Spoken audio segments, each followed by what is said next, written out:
शिप्रा नदी के तट पर स्थित ये शहर अपनी धार्मिक और संस्कृति विरासत के लिए प्रसिद्ध है।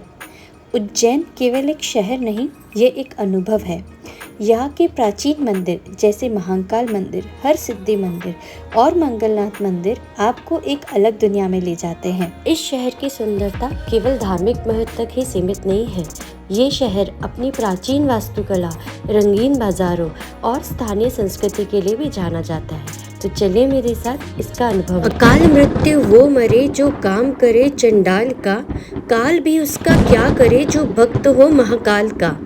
Guys welcome back to my channel live life to the fullest. तो मैं आपको लेके चल रही हूँ अपने साथ महाकाल की नगरी उज्जैन में। उज्जैन पहुँचना बहुत इजी है। मेजर सिटीज़ से आपको उज्जैन जंक्शन या इंदौर जंक्शन के लिए ट्रेन इजीली अवेलेबल हो जाएगी। अगर आप फ्लाइट से आना चाहते हैं तो Indore airport and Bhopal airport is the nearest airport for the Ujjain. वहाँ से आपको प्राइवेट टैक्सीज मिल जाएंगी। तो इंदौर से उज्जैन 55 किलोमीटर है और भोपाल से उज्जैन लगभग 200 किलोमीटर है। उज्जैन में रुकने के लिए बहुत सारे प्राइवेट होटल्स मिल जाएंगे या फिर आप महाकालेश्वर भक्त निवास में भी रुक सकते हैं।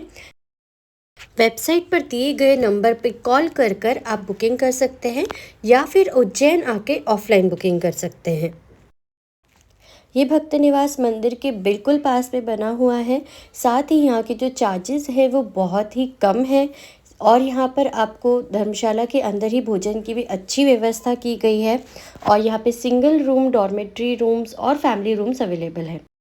महाकालेश्वर मंदिर के अलावा यहाँ पे बहुत सारे फेमस मंदिर हैं, जिसमें से एक है चिंतामन गणपति। तो हमने हमारे ट्रिप की शुरुआत करी गणपति बप्पा के दर्शन से। ये मंदिर सुबह 6 बजे से लेकर दोपहर के 12 बजे तक और शाम को 5 बजे से लेकर 10 बजे तक खुला रहता है।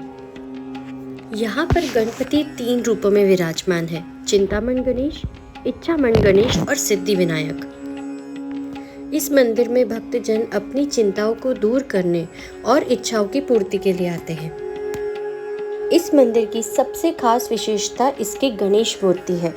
मूर्ति के एक हाथ में एक चिंतामन मणि है, जिसके बारे में माना जाता है कि चिंताओं को दूर करने वाली है। मंदिर से जुड़ी एक प्रमुख कथा के अनुसार त्रेता युग में भगवान राम, लक्ष्मण और सीता वनवास के दौरान यहाँ पर आए थे। सीता जी को प्यास लगने पर लक्ष्मण जी ने अपनी तीर से जमीन में पानी निकाला और वहाँ पर एक बावड़ी बन गई। इसके बाद भगवान राम ने चिंतामन गणेश, लक्ष्मण ने इच्छामन गणेश और सीता जी ने सिद्धि विनायक गणेश की पूजा की। मंदिर का वर्तमान रूप महारानी अहिल्याबाई होलकर द्वारा लगभग 250 वर्ष पूर्व बनाया गया था। गणेश चतुर्थी और रक्षाबंधन जैसे त्योहार पर यहाँ पे विशेष पूजा और उत्सव होते हैं।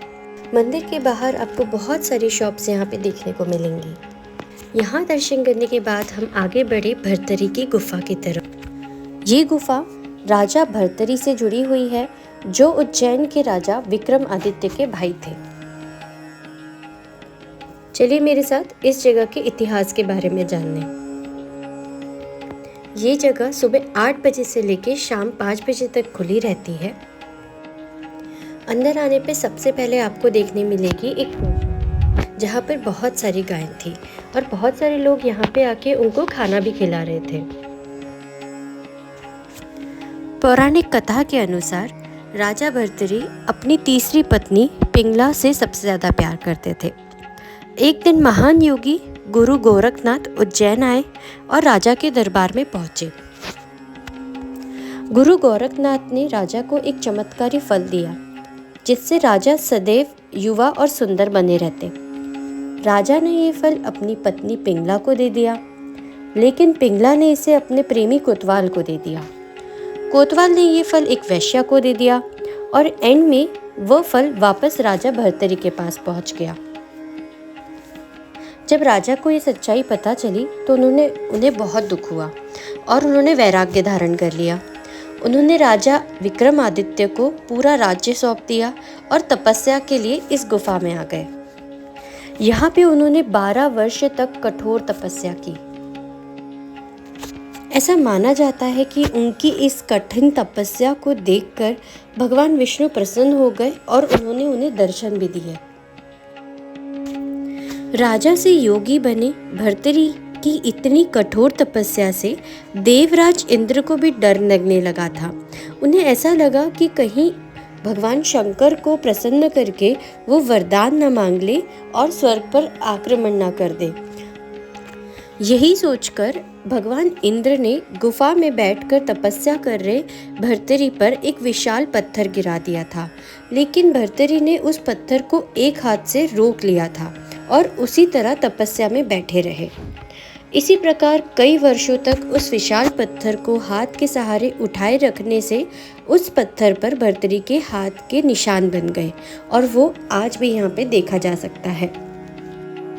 गुफा के अंदर रोशनी की कमी होती है, इसलिए यहाँ पर बल्ब और लाइट लगाए गए हैं। गुफा के अंदर आपको बहुत सारे शिवलिंग भी देखने के लिए मिलेंगे, जिनके पास कोई ना कोई साधु या महात्मा बैठे होते हैं। गुफा के अंदर की ऊंचाई लगभग 8 फुट है, इसलिए अंदर जाते और बाहर आते समय सावधानी बरतनी पड़ती है। गुफा से बाहर आने के बाद आपको यहाँ पे काल भैरव बाबा का मंदिर भी देखने के लिए मिलेगा।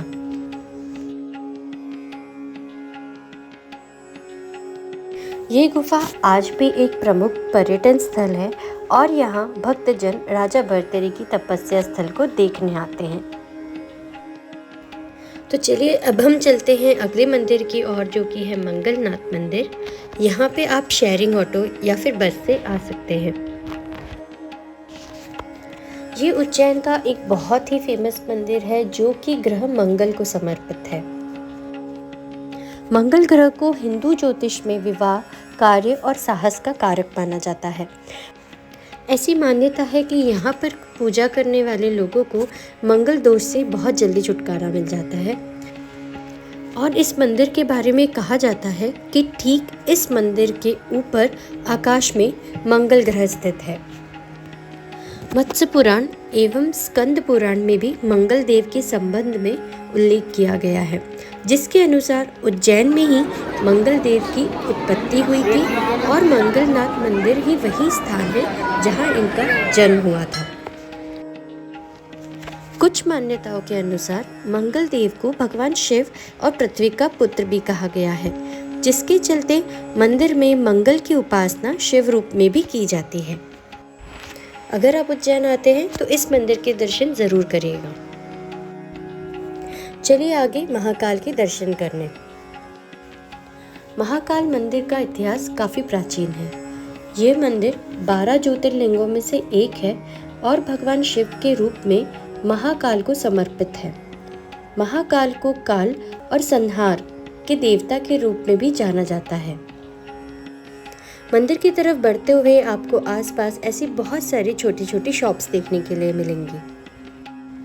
मंदिर के रास्ते में ही हमें मिलेगा हरसिद्धि माता का मंदिर, जो कि एक महत्वपूर्ण शक्तिपीठ है। ये मंदिर देवी पार्वती को समर्पित है, जिन्हें हिंदू धर्म में माता सती के नाम से भी जाना जाता है।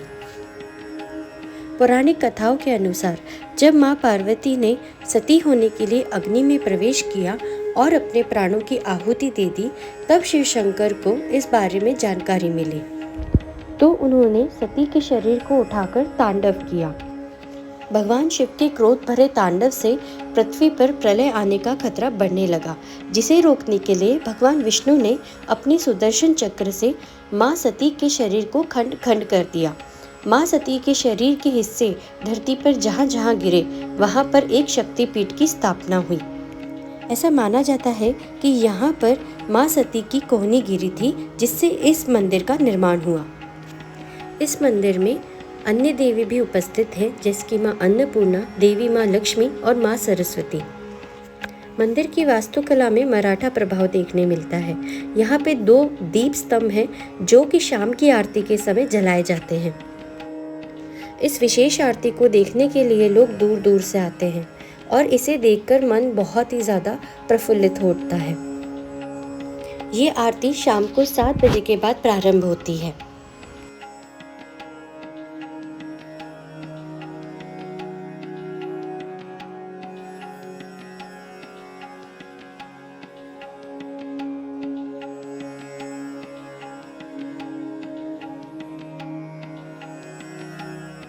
हरसिद्धि माता के दर्शन करके हम बढ़े आगे महाकाल के मंदिर की ओर। यहाँ पे आप दो तरीके से दर्शन कर सकते हैं, एक होता है वीआईपी पास, एक होता है जनरल एंट्री। अगर आपको वीआईपी पास लेना है तो आपको गेट नंबर 1 के पास काउंटर से कैश अमाउंट दे करके टिकट लेना होता है और वो टिकट दिखा के आपको इस गेट से एंट्री करनी होती है। मात्र 15 से 20 मिनट्स में आपके दर्शन हो जाते हैं अगर आप वीआईपी पास से जाते हैं, और अगर आप जनरल क्यू से जाते हैं तो 1 घंटे तक का समय लग सकता है।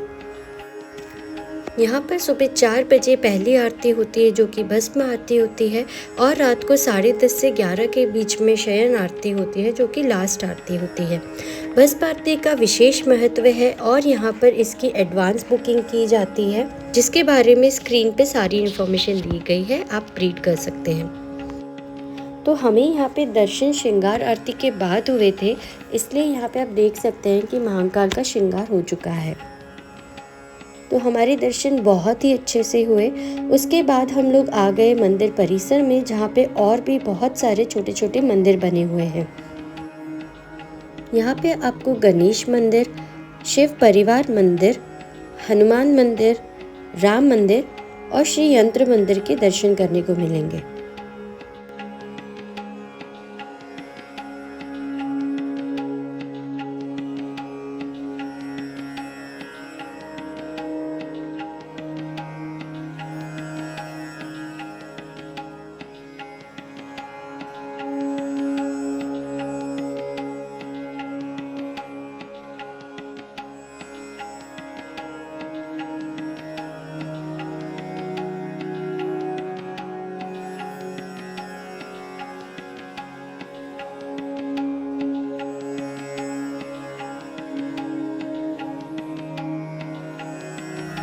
तो यहाँ से दर्शन करने के बाद हम लोग गए कॉरिडोर देखने के लिए, जो कि बहुत ही फेमस है।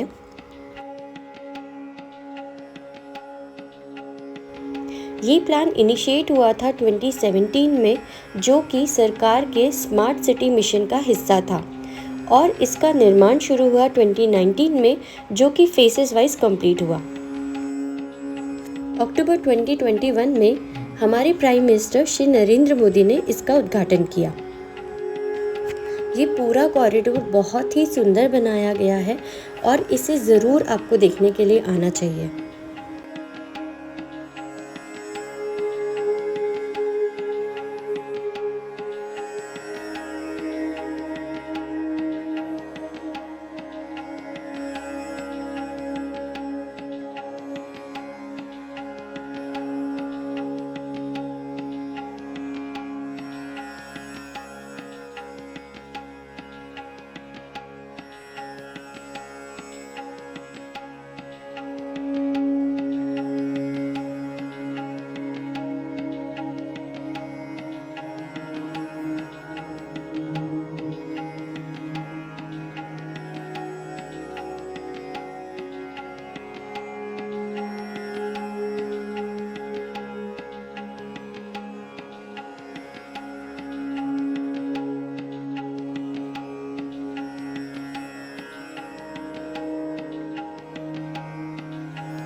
तो कॉरिडोर को अच्छे से घूमने के बाद हम लोग गए बड़ा गणपति, जो कि यहाँ का एक फेमस टेम्पल है।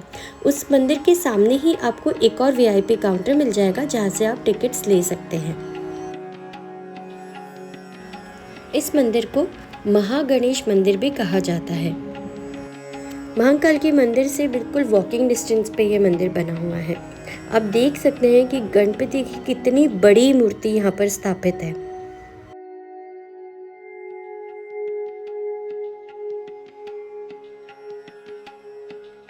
तो गाइज़, ये था मेरा आज का ब्लॉग, जहाँ पे हमने उज्जैन के प्रमुख मंदिरों के दर्शन किए। आई होप आपको जो भी इन्फॉर्मेशन मैंने दी है वो अच्छी लगी होगी, और मेरे साथ इन सभी मंदिरों के दर्शन करके आपका मन प्रफुल्लित हुआ होगा।